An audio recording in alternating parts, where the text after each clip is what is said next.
but you know, you made a comment that I thought was interesting that I don't think anybody in your industry would, as a manufacturer, would even expose or even talk about when you're talking about that copper closed in the market the other day at X price, which I find funny, and I think you guys should really take a notice to that, is that Brian's organization is really measuring everything that they do as it relates to the market. And we did shoot a segment the other day on how raw resources and materials fluctuate, especially something like copper that's very volatile. Yeah. And it does make a difference. There's your $8. Yeah, absolutely.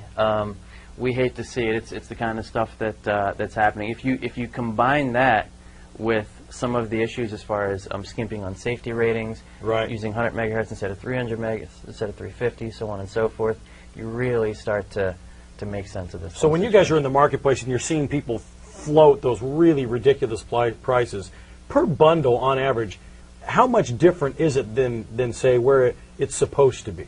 Well, look, a box of Cat 5 at wholesale can range between say $60 and $75, $60 and $80, somewhere in that range is pretty common at the wholesale level right now.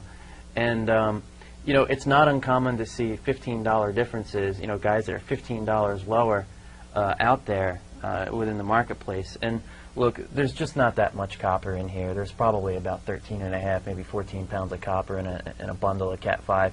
There's not enough material here where you can gain an advantage. It's inexpensive enough, and there's just not enough going on here to gain a $15 advantage, 25% advantage on something this inexpensive. It has to come out of the materials or the safety ratings or things that you're talking about. There's no other way to technically cut the price. For sure. The next step here is, okay, fair enough, so that's how they did it. What are the issues with safety? Right. What are the issues with safety and what are the issues with performance? Safety issues are if they used CM compound instead of CMR, or if they used compound that doesn't get a UL rating at all, then that stuff's a fire hazard. Whether it's in a home or a building, for sure it's a fire hazard. If that stuff goes up, and they're going to look to the, if that home or building goes up, they're going to look to the cable and say, hey, was this, a cause in the fire? Did it promote the fire and things like that? And I mean, technically that stuff speaking, will come to light. Even if it didn't cause the fire, if it didn't do its job, and it actually was kind of quote unquote an accessory to the fire, your insurance claims on something like that are going to be null and void when it's all said and done. Yeah, I don't want to see what happens with guys. It's a big mess. I mean, once you get to that point, it's a big mess that nobody really wants to deal with. So we're looking at this saying, look, now you guys know it's buyer beware. Right. And the other thing I'll tell you that I think is really interesting about this is wire and cable. It's the structural backbone of the home and the building, if it's a building that it's being run in. And it's not the area where you want to take chances and start cutting corners on. A lot of places in a job, maybe saving labor or what have you, that you can spend a few extra dollars on. This is the type of thing where once they put the stuff in the walls and they close up the walls, that's it. Right. The cost, the time, the energy, and the effort to go back in and fix the stuff, if you got a problem with your wiring, is enormous. It's interesting you say that because I look from our personal experience as an organization in dealing with tens of thousands of companies around the world and CEOs, just even from my own personal experience, having owned some very large homes with distributed audio and video and large components and corporations and big Class A offices and things like that, including studios in Los Angeles and Dallas, Texas.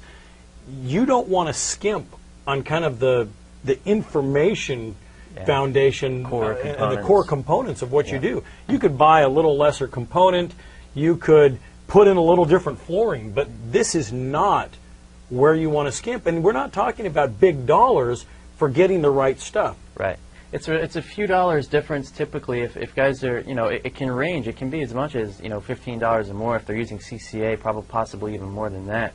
But, is it worth spending a few extra dollars? I mean, especially on a total job, saving a couple extra bucks to really risk the performance and the safety in the home, it doesn't make any sense. It is kind of funny. You think about this. We translate this into kind of everyday life, not this kind of commercial grade things that you're talking about, but let's just translate it for you sitting there watching as an individual. If you're an individual consumer, you've got an iPod or some MP3 player. Did you get the cheapest earphones, or did you Right. get the ones that have the better cabling because it can pump the better sound?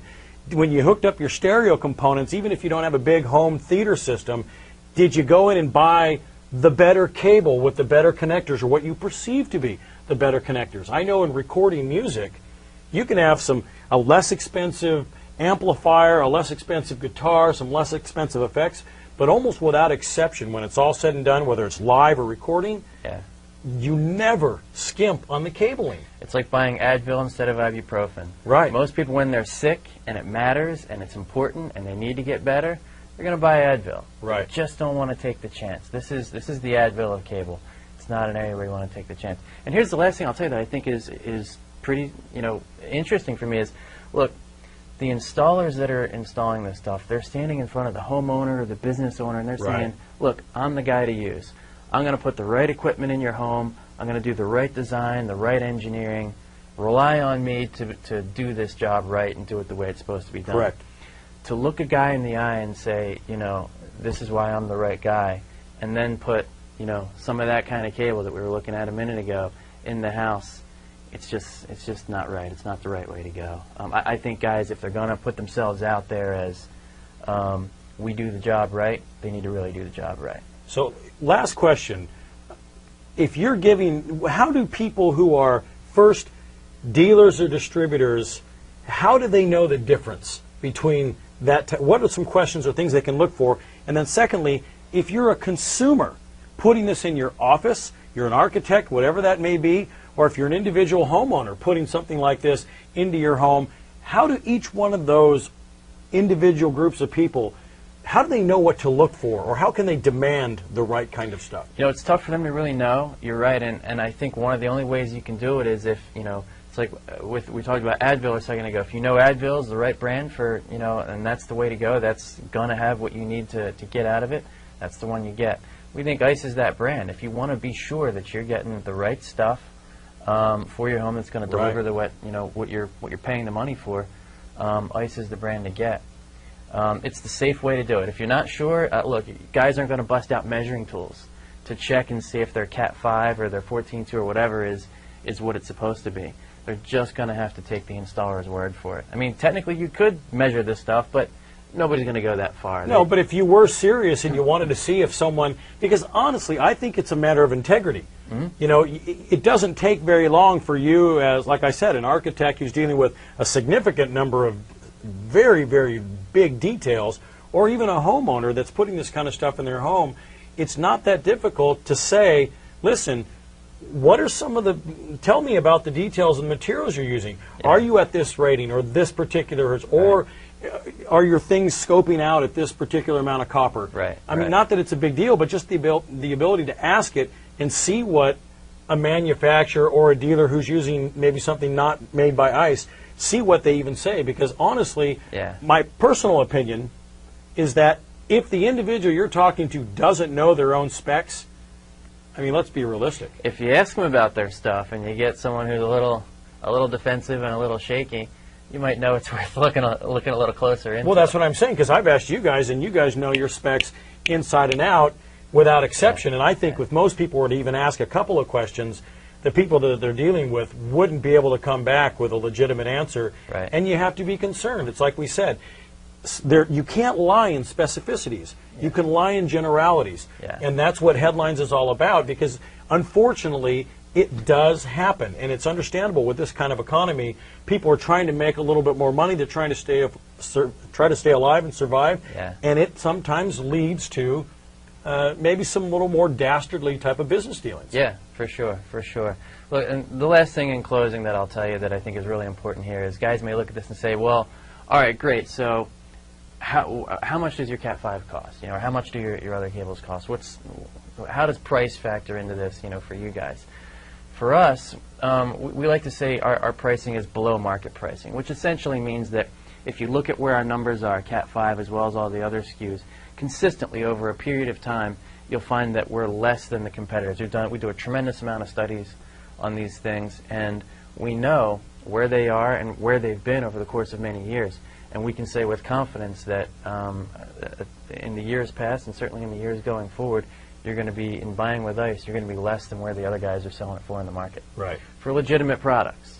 There is the caveat, if guys are really hacking away at the product, there's going to be some crazy numbers out Last question. What do you say when people might respond, well, it doesn't really matter, it's just this, it's not that big of a deal, it's to this, at least this spec, and that's all you really need. Anything over that, what ICE is doing, that's just overkill, and nobody really needs to pump that kind of... I think it's getting what you pay for. You know, if you buy a 14 gauge, you should get a 14 gauge. If you wanted to buy a 15, you'd have bought a 15, right? Right. So I think it's just getting what you pay for, and that's probably true for any industry, any product. Yeah, fantastic. Brian, thanks. Thanks for having me. Edward Earl, Brian Rizzo, CEO of ICE Cable Systems, and this has been Headlines, and we'll talk to you next time. Thanks.